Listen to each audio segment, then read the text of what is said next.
Para oreja. Para oreja. Para oreja. Para oreja. Para oreja. Para oreja. Para oreja. Para oreja. Bienvenidos y bienvenidas. Esto es IE Contigo, el programa de radio del Instituto Estatal Electoral para ti. Bienvenidos y bienvenidas. Para oreja. Por la red estatal de Hidalgo Radio. Muy buenos días a todas y a todos, yo soy Alejandra Gutiérrez, espero que su semana esté avanzando a la perfección, ya nos acercamos al sábado y al domingo y como cada jueves es para mí un gran gusto saludarlos en IE Contigo, el programa que el Instituto Estatal Electoral de Hidalgo trae para ustedes. Iniciamos escuchando la canción de Cielito Lindo en náhuatl y esto porque en nuestro programa de hoy vamos a hablar de los pueblos y comunidades indígenas en Hidalgo, así como sus derechos políticos electorales, un tema que hemos preparado en el marco del Día Internacional de los Pueblos Indígenas que se va a conmemorar el próximo 9 de agosto, esta fecha que fue declarada por la Asamblea General de las Naciones Unidas en 1994. Y nuestro invitado de hoy, le doy la bienvenida, es el maestro en Derecho Augusto Hernández Abogado. Él es consejero electoral y encabeza la Comisión Permanente de Prerrogativas y Partidos Políticos y la Comisión temporal de Precampañas. Esto fue en el proceso electoral. Consejero, un gusto tenerlo aquí con nosotros. Mucho gusto, un gusto estar aquí. Gracias, consejero. Pues, ¿cómo ven nuestro tema preparándonos para esta fecha? Yo iniciaría preguntándole ¿con qué pueblos y comunidades indígenas contamos en Hidalgo? Pues bien, es sin duda un tema muy importante y en el marco de la conmemoración, pues más que hacer alguna alegoría sobre un evento, habría que aprovechar precisamente la conmemoración para traer en cuenta el tema y la manera en que estos derechos de los pueblos y comunidades indígenas en esta variante de sus derechos político-electorales en lo específico se deben atender. Es importante destacar que es muy reciente la clasificación y el reconocimiento específico de los pueblos y comunidades indígenas en Hidalgo. Si bien pues históricamente han estado en el marco de la construcción de la nación mexicana, en el caso del estado de Hidalgo es hasta el 24 de marzo del 2014 donde se reforma la Ley de Derechos y Cultura Indígena para el estado de Hidalgo, donde en el marco de esa misma ley, que a su vez fue promulgada en el año 2010, pero que no establecía una definición o el reconocimiento expreso de quiénes eran, dónde estaban esas comunidades y los pueblos indígenas en Hidalgo. Sin embargo, como un gran acierto, la actual legislatura en esa fecha, en marzo de 2014, reconoce la presencia de pueblos y de comunidades indígenas en 31 municipios de Hidalgo y particularmente dada la alta presencia de pueblos y comunidades indígenas, cataloga como 3 pueblos indígenas la totalidad de municipios, es decir, hay 3 municipios que se reconocen legalmente en esta ley como pueblos indígenas y tenemos en 31 municipios más la presencia de más de 1,000 comunidades, poco más de 1,000 comunidades, 1,007 comunidades indígenas que están, reitero, a lo largo y ancho de 31 municipios en el estado.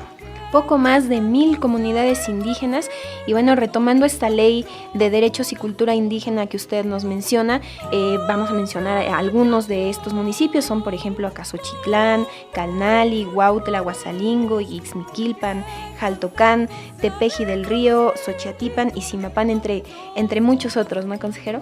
Sí, sin duda hay una presencia importante y que va cobrando relevancia, uno en el reconocimiento de 5 comunidades, de 5 vertientes como pueblos indígenas reconocidas en la propia ley, que son los pueblos indígenas Nahua, el pueblo Tomí, el pueblo Tepehua, el pueblo Tenec y el pueblo Pame. Y también se deja la posibilidad para que a partir de todas las derivaciones, tanto culturales, sociales, lingüísticas, políticas que se puedan dar, también están tuteladas, aunque no vertidas de manera como reconocimiento expreso, pero ahí está la gran posibilidad que nos da esta nueva reforma. Digo nueva porque aunque tiene ya un par de años, pues es un tema novedoso en el que habrá que trabajar mucho en los siguientes años. Y una vez identificados estos pueblos y comunidades indígenas, a raíz de la redistritación que tuvimos en nuestro estado, esta nueva demarcación de los distritos electorales locales, ¿cuál sería la importancia de identificar aquellos donde se tiene una presencia de indígenas? Sí, pues con la reforma político-electoral 2014, que es la renovación del sistema electoral para transitar hacia un sistema nacional electoral, debemos recordar que el Instituto Nacional Electoral tiene las facultades de elaborar los criterios de distritación. ¿Qué es esto? La distritación es la distribución geográfica que debe garantizar básicamente 3 criterios: el equilibrio poblacional en el marco de un espacio geográfico idealmente asentado en los municipios, en los territorios municipales o que se puedan conjuntar de manera integral como municipios. Y el tercer criterio fundamental que está previsto en la Constitución es la presencia indígena, es decir, la idea de una persona, un voto, y que la representación esté equilibrada en los grupos de población. Se dio en el estado de Hidalgo en el año 2015 la distritación local electoral, donde teníamos casi 20 años en que no se elaboraba esta distribución geográfico-electoral que garantizara de manera equilibrada la representación ciudadana. Había distritos muy desproporcionados donde un diputado correspondía a la representación de más de 200,000 habitantes y había distritos donde representaban a tan solo 15,000 habitantes. Hoy día el promedio está entre 105,000 habitantes representados por distrito, que fue el proceso electoral anterior. Pero en los trabajos de distritación electoral que se dio a cargo del Instituto Nacional Electoral, pero que el Instituto Estatal Electoral participó de manera activa en la integración anterior del Consejo General, del que también tuve el honor de integrar, se participó en esta composición. Y en esta composición de los distritos, gracias a esta Ley de Derechos y Cultura de los Pueblos Indígenas en Hidalgo, en esta gran reforma del año 2014, se logró que el INE reconociera estos criterios a nivel nacional, por coincidencia también de esta temática, desde luego a nivel nacional, por la presencia de grupos indígenas.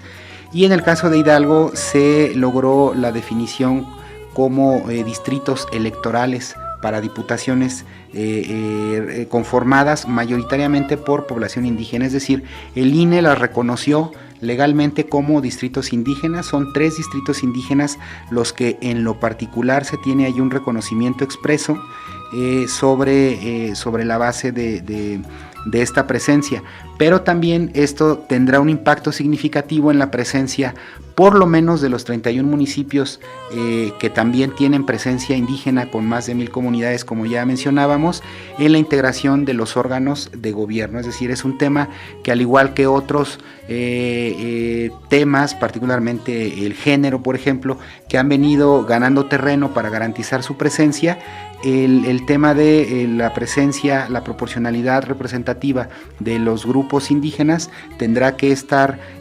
garantizándose paulatinamente en los procesos electorales. Esto es como lo relevante a raíz de la distritación, pero también a raíz del reconocimiento legal de estas 1,000 comunidades. La distritación electoral, la nueva distritación electoral, es un tema que hemos abordado anteriormente en este espacio. Haciendo brevemente un resumen, contamos con 18 distritos electorales locales y las cabeceras son Zimapán, Zacualtipán de Ángeles, San Felipe Orizatlán, Huejutla de Reyes, Ixmiquilpan, Huichapan, Mixquiahuala de Juárez, Actopan, Metepec, Apan, Tulancingo, Pachuca de Soto en el distrito 12, Pachuca de Soto en el 13, Tula de Allende, Tepeji del Río de Ocampo, Tizayuca, Villas del Álamo y Tepeapulco. De estos, consejero, ¿cuáles son los distritos electorales indígenas? Sí, son precisamente las cabeceras que se integran con San Felipe Orizatlán, Huejutla de Reyes e Ixmiquilpan. Es decir, estos son distritos que fueron reconocidos con una presencia de más del 80% de población indígena, lo que correspondería a la necesidad de reconocer y garantizar la presencia indígena en estas representaciones de mayoría relativa hacia el acceso al cargo de las diputaciones locales para integrar el Congreso del Estado de Hidalgo. ¿Y qué municipios son los que forman parte de estos distritos electorales indígenas con presencia precisamente de este sector de la población? Sí, particularmente San Felipe Orizatlán se integra desde luego por el municipio de San Felipe Orizatlán, Atlapesco, Huasalingo, Tlanchinol, Xochiatipan y Yagualica, y esto conforma un porcentaje de población indígena distrital del 83.09%.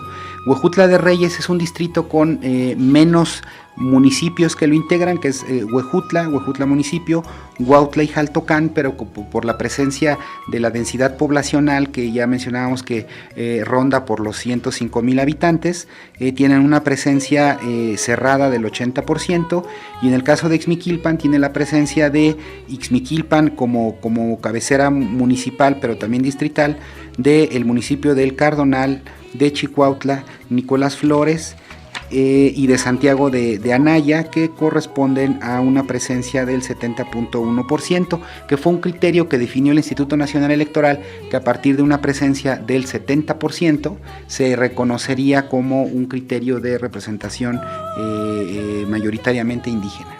Vamos a hacer una breve pausa y de verdad que interesante esto que nos platica, consejero, que con la distritación, bueno, es importante porque en primera instancia se identificó con la ley que usted mencionaba a aquellos pueblos y comunidades indígenas, y bueno, después en los distritos electorales se identificaron aquellos con población de este sector. Vamos a hacer esta pausa y yo cierro este primer bloque con una frase de Rigoberta Menchú, esta activista de los derechos humanos de los indígenas. Ella dijo que la democracia no es una meta que se puede alcanzar para dedicarse después a otros objetivos, es una condición que solo se puede mantener si todo ciudadano la defiende, y de ahí su importancia porque este sector pues puede precisamente involucrarse en la vida política de su comunidad, y vamos a hablar de ello regresando acerca de sus derechos político-electorales. Qué bueno que nos sigues escuchando en IE Contigo. Comunícate por teléfono al 7110848, 7111069 y al 01800 552 3333. En Facebook y Twitter somos IE Contigo. Síguenos. Y estamos de regreso con la canción de La Llorona como fondo, cantada por supuesto en náhuatl, a propósito de este programa que hemos preparado acerca de los derechos político-electorales de los pueblos indígenas. Y bueno, yo aprovecho para mandar un saludo a Lua Hernández, que nos está escuchando. Muchas gracias, Lua. Y estamos hoy platicando con el consejero electoral, el maestro Augusto Hernández, abogado, sobre este tema. En el primer bloque, bueno, mencionábamos que en Hidalgo contamos con 3 pueblos indígenas reconocidos, que son Jaltocán, Xochiatipan y Yagualica, y cerca de más de 1,000 comunidades indígenas en 31 municipios de nuestro estado, y que también tenemos 3 distritos electorales indígenas. Consejero, y hablando ya de los derechos político-electorales, ¿cuáles serían estos? Comenzando con el derecho a la autodeterminación. Fundamentalmente son dos, el derecho a la autodeterminación y al autogobierno, que tiene que ver con la autonomía que se reconoce como un proceso histórico, normativo, legislativo, que desde mediados de los años 70 a través de diferentes instrumentos internacionales se vinieron reconociendo desde los pactos internacionales de derechos económicos y sociales, se venían dando hacia los pueblos y comunidades en diferentes ámbitos del derecho internacional, particularmente el convenio 169 de la Organización Internacional del Trabajo, que si bien es materia de trabajo, tiene que ver con el derecho a la autodeterminación para el desarrollo. Y de allí derivan estos 2 grandes derechos que se han reconocido en la modalidad de participación política. Es un tema que el Estado debe de garantizar su participación. Hay un criterio relevante de la Sala Superior del Tribunal Electoral del Poder Judicial de la Federación, que es la tesis 41/2015, donde establece que la democracia participativa indígena es una obligación del Estado mexicano y también de los partidos políticos promoverla, de manera que esta participación sobre la autodeterminación, para entrar en materia, es la posibilidad en que los pueblos y comunidades indígenas ejerzan sus posibilidades de desarrollo tanto individual como colectivo en todas sus modalidades, como una posibilidad de garantizar su propia autonomía, es decir, ejercer de manera plena la autonomía para brindarse los mecanismos de consulta comunitaria como un derecho prioritario para escoger y elegir las diferentes modalidades, no solo en el tema de participación política, sino también social, la presencia en la articulación de planes de desarrollo, tanto en el ámbito municipal, estatal y desde luego en el nacional, atraviesan por estos mecanismos de consulta, es decir, toda forma de posible afectación que inclusive actividades de gobiernos municipales, estatales o federales pudieran incidir sobre el territorio, sobre sus usos, sobre sus costumbres, sobre sus formas de organización ancestral, tengan que atravesar por este derecho que está garantizado. Es decir, ellos pueden organizarse en los diferentes rubros, no solo de gobierno, sino sociales, culturales, hacia su desarrollo. Consejero, el derecho a la libre determinación de una condición política también se encuentra, establecido en la Declaración sobre los Derechos de los Pueblos Indígenas, de acuerdo con la Organización de las Naciones Unidas. Me platicaba usted fuera del aire de un caso muy especial que, marcó una pauta en este tema, el caso Cherán. ¿Cómo se desarrolló este?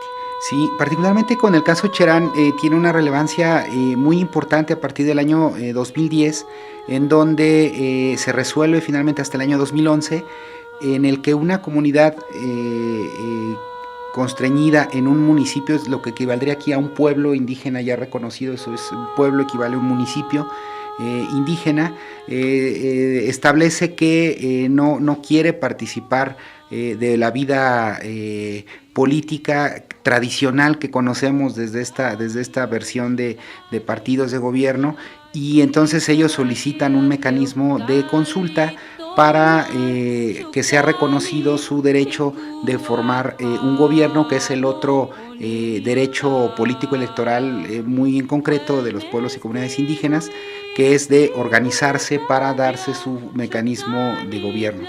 Entonces es a partir de estos instrumentos internacionales que datan de los 70s, de los 80s, el acuerdo de la OIT, y que en el caso del Estado mexicano se reforma la Constitución en el año 2001, y que va identificando elementos de desarrollo como social, lingüístico, cultural, que ha habido aportes importantes, pero en dos rubros: uno sobre el desarrollo, que es un tema de competencia federal, y un tema de derecho a la autodeterminación, que atraviesa por las formas de gobierno y de participación política, que es un tema de configuración legal estatal, es decir, son los congresos de los estados los que en uso también de la soberanía van determinando las formas de regular y reconocer los derechos de los pueblos a esta determinación. Entonces, en el caso de Michoacán, que es de donde se asienta la comunidad de Cherán, se sienta un precedente relevante donde ellos establecen un mecanismo de consulta, reitero, y se dan una forma de gobierno distinta a la de los ayuntamientos. Y a partir de allí se van construyendo precedentes normativos que destacan sobre la necesidad de reconocer las instancias judiciales del Estado mexicano, en que las autoridades administrativas electorales y las autoridades también jurisdiccionales debemos de garantizar el acceso a el ejercicio pleno de estos derechos, de la autodeterminación y del autogobierno. Es decir, la posibilidad de que una comunidad, un pueblo indígena, pueda procesar sus derechos políticos electorales hacia una forma específica de organización de gobierno, o bien de continuar, de permanecer sobre la base de la vía de partidos y los procesos electorales que para nosotros son como tradicionales. En el caso de Hidalgo no tenemos ningún precedente sobre la implementación de este derecho de autogobierno, lo que nos llevaría a la vida de partidos y a la necesidad de que los partidos políticos también deban garantizar la participación en las diferentes formas de integración en la renovación de los poderes públicos en el Estado. Y es a partir, reitero, sí, de este caso Cherán, donde se van dando estos precedentes que han ido impulsando el reconocimiento de los derechos, pero sobre todo garantizándolos de manera plena a nivel individual, porque también es una vertiente que como grupo específico, los pueblos y comunidades indígenas, receptores de esta tutela constitucional, se da en las modalidades individual y se da también en las modalidades de los grupos, de los pueblos o de las comunidades indígenas. Esto venía muy anclado con el tema de usos y costumbres. Tradicionalmente hemos venido atendiendo el tema de grupos indígenas con usos y costumbres, y es a partir del año 2015 donde también la comunidad de Cherán, por un asunto que lleva a la Suprema Corte de Justicia de la Nación a través de un mecanismo de controversia constitucional, donde la Corte reconoce un sistema normativo propio, es decir, la existencia de un sistema jurídico indígena donde ya también identifica como el uso y costumbre como una expresión un tanto peyorativa o por lo menos corta sobre el reconocimiento de la pluriculturalidad mexicana que se tiene en sus diferentes modalidades, no solo políticas, sino lingüísticas, culturales y de desarrollo.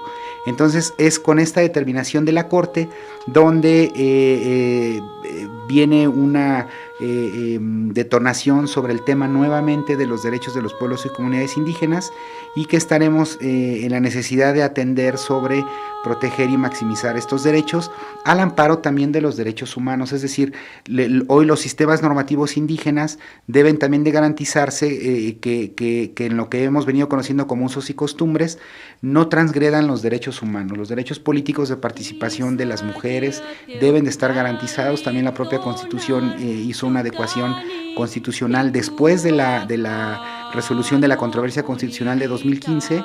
Hay una reforma también precisamente de mayo de 2015 donde se identifica de manera específica el derecho a votar y ser votado de hombres y mujeres por igual. Es decir, todo este sistema de la democracia como la concebimos también tiene sus mecanismos que deben garantizarse al interior para que no se violenten derechos humanos de mujeres y hombres al interior de los pueblos y de las comunidades indígenas.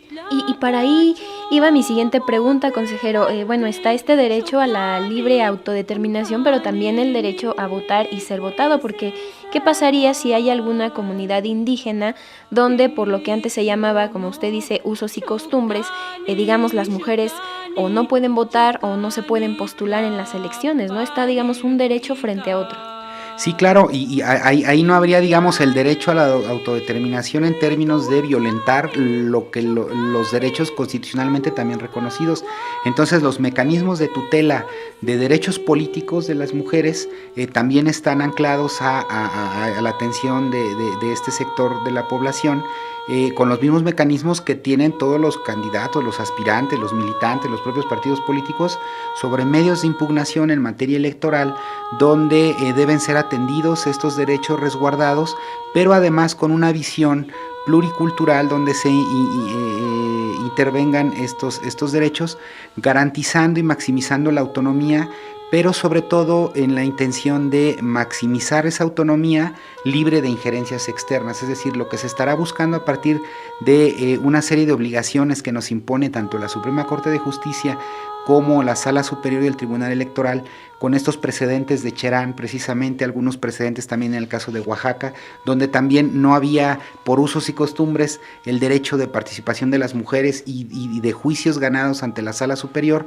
se dieron acceso a cargos y se tienen inclusive diputaciones indígenas de mujeres con esta innovación de la tutela y resguardo de los derechos. Entonces ahora estaríamos abordando los derechos de los pueblos indígenas como autoridades administrativas electorales y también las jurisdiccionales en una vertiente de una visión pluricultural pero también jurídica. Es decir, también nos debe de obligar a quienes ejercemos cargos públicos en esta modalidad de derechos político-electorales una visión que integre la pluriculturalidad del sistema mexicano. En el caso concreto de Hidalgo, a partir de la presencia de estos 5 grupos indígenas reconocidos, más los que se pudieran autodefinir con derivaciones o con autonomías específicas para atender estos derechos, que en tanto no se validen a través de consultas formalmente validadas sobre una forma distinta de organización de autogobierno, estarán en el sistema de partidos políticos su derecho de acceso a los cargos, su derecho a ser postulados y el deber de atenderse con estos criterios maximizadores de los derechos político-electorales. Muchas gracias, consejero. Pues de verdad un tema muy amplio, seguramente con muchas vertientes, como podemos ver. Hemos llegado a la parte final de nuestro programa y recordando de nueva cuenta a esta activista de los derechos humanos, Rigoberta Menchú, ella también señalaba que los indígenas esperan que se les permita andar su propio camino político, ¿no? Y a raíz de esta reflexión, bueno, todo este tema que usted señala de la autodeterminación y del derecho a votar y ser votados, es la expresión de esta activista de Guatemala y que es de la etnia maya quiché. Yo así me despido. Consejero, ¿alguna conclusión? Pues únicamente en la reflexión de que como servidores públicos, pero también como sociedad civil, estar consciente, buscar allegarnos de información para que podamos atender oportunamente estos derechos, no con una visión tutelar, ¿no?, sobre los derechos de los pueblos indígenas. Habrá que ser muy cuidadosos también en el respeto de esos derechos, de no pensar de nuestros pueblos desde esta visión como muy folclórica de los pueblos indígenas, sino de grupos representativos que deben ser escuchados y garantizar su tutela de lo que vayan determinando como un ejercicio libre de la autodeterminación en una visión multicultural en el Estado mexicano, y que sea una realidad desde la tutela efectiva de los derechos humanos en las diferentes vertientes de los sistemas normativos que se van procesando. En el caso de Hidalgo tenemos, reitero, muy poco tiempo con el reconocimiento, pero también nos vamos sobre un camino que habrá que ir avanzando sobre la materia. Muchas gracias. Con ustedes el consejero Augusto Hernández, abogado. Yo quisiera agradecer a todas y todos quienes hacen posible este programa, al consejero Salvador Domingo Franco Azad, encabezando la Comisión Permanente de Radio, Televisión y Prensa, en la unidad técnica mis compañeros Katia Aguilar y Antonio Chávez, y aquí en controles del Sistema Estatal de Hidalgo Radio, a Saúl. Yo soy Alejandra Gutiérrez y los invito a escucharnos cada jueves a las 11 de la mañana en IE Contigo. Por hoy ha sido todo. Escuchaste IE Contigo por la Red Estatal de Hidalgo Radio. Recuerda que este es un programa hecho para ti. En el Instituto Estatal Electoral te deseamos un excelente fin de semana.